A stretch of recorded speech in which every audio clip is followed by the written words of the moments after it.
On the freezing morning of February 11th, 1998, four explorers were about to face one of the most claustrophobic and dangerous challenges of their lives. The discovery of an uncharted cave in Tennessee promised an adventure, but for one of them, it would soon become a suffocating nightmare. A passage just 9 inches wide, an exhausted body battling against gravity and the relentless cold. What was meant to be a simple exploration quickly turned into a desperate race against time. What mistakes led him to get stuck? How did he become trapped? And how did it all end?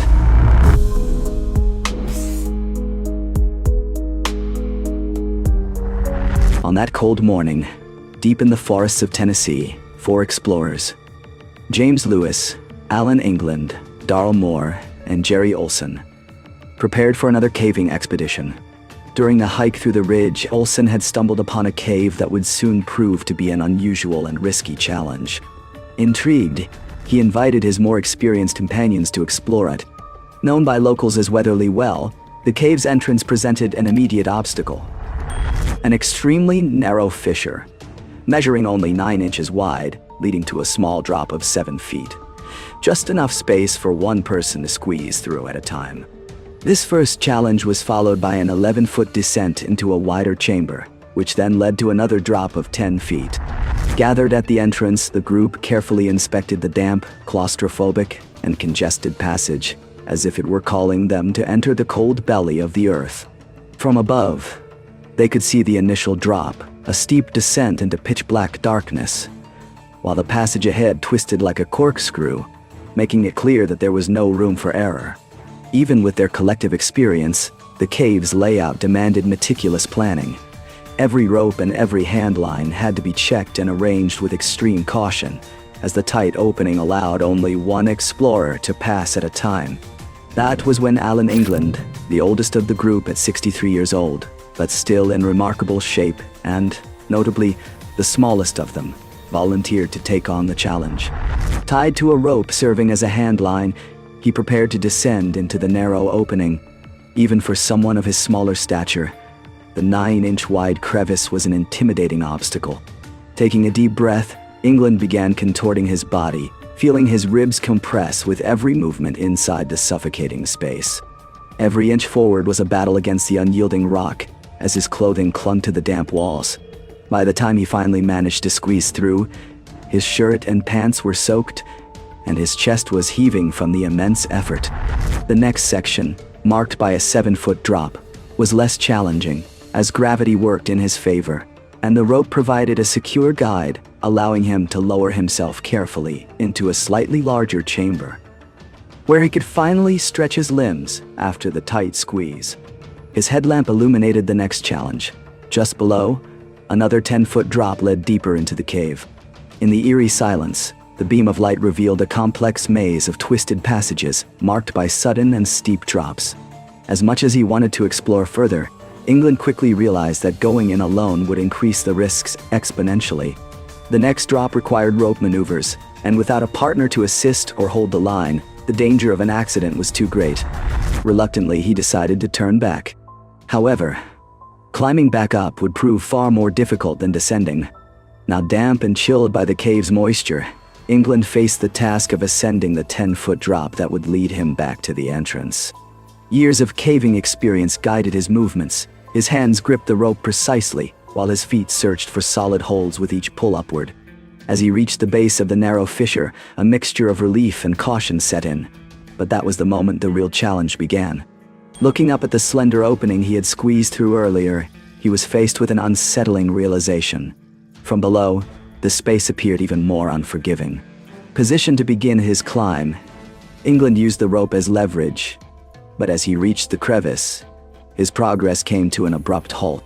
The tight space squeezed against his body, restricting his movements and leaving him almost no room to maneuver. His muscles, already fatigued from the biting cold and earlier exertion, strained against the rock's unyielding resistance. Gravity, which had aided his descent, now seemed to work against him, and every twist and pull only drained more of his strength. His clothes, soaked from the cave's damp walls, clung to his skin, making every movement even heavier and more exhausting. Meanwhile, from above, James Lewis and Darl Moore noticed that England was struggling. They attempted to pull the rope to help him, but the narrow crevice allowed no effective leverage. Each pull inadvertently pressed England harder against the rock, immobilizing him further. What had started as a bold expedition was now a terrifying ordeal. England's strength was fading, his hands trembling from cold and exhaustion, and the reality of being trapped was beginning to set in. The narrow passage, merciless and unyielding, clamped around him, while the freezing winter temperatures turned the environment into a battle against hypothermia. His soaked clothing drained the remaining warmth from his body, causing uncontrollable shivering, making it nearly impossible to expand his chest fully and leaving him feeling suffocated by the cave itself. Faced with the dire situation, Lewis and Olsen wasted no time. They quickly mobilized to provide whatever help they could. They lowered extra clothing and a thermos with a warm drink, hoping to ease the cold that was consuming England. With great effort, the trapped explorer forced himself to drink, trying to retain some body heat, but the situation remained critical. After some time unable to continue, England cried out for help, admitting that he couldn't make it out on his own. Without hesitation, Lewis and Olsen rushed back to Olsen's house to call for immediate assistance. They contacted the East Tennessee Cave Rescue Team, providing a detailed account of the emergency. Within about 2 hours, a specialized team of cavers, equipped with tools and techniques designed for extreme challenges, arrived at the site. By the time rescuers reached England, he had been trapped for nearly 5 hours. His skin had turned pale, and his body trembled uncontrollably from the cold. The pain he felt was unlike anything he had ever experienced, and his mind struggled to recall how gravity had once aided him on the way down, an ally that had now turned cruel and unforgiving. The rescuers quickly assessed his condition, providing extra layers of clothing and urging him to eat and drink to combat hypothermia. However, the narrow passage remained a formidable obstacle, as England's position, combined with the tight geometry of the entrance, left very little room for maneuvering. Determined to extract him without worsening his condition, the team set up a complex system of pulleys and traction devices. Every pull was executed with extreme caution and precision as England clenched his teeth, enduring the pain caused by the relentless pressure of the cold rock against his chest and shoulders. With slow, calculated movements, the rescuers worked for nearly an hour until, finally, with one last coordinated effort, they managed to pull England free from the crevice. As he emerged, the cold air outside felt like a relief compared to the suffocating chill of the cave's depths.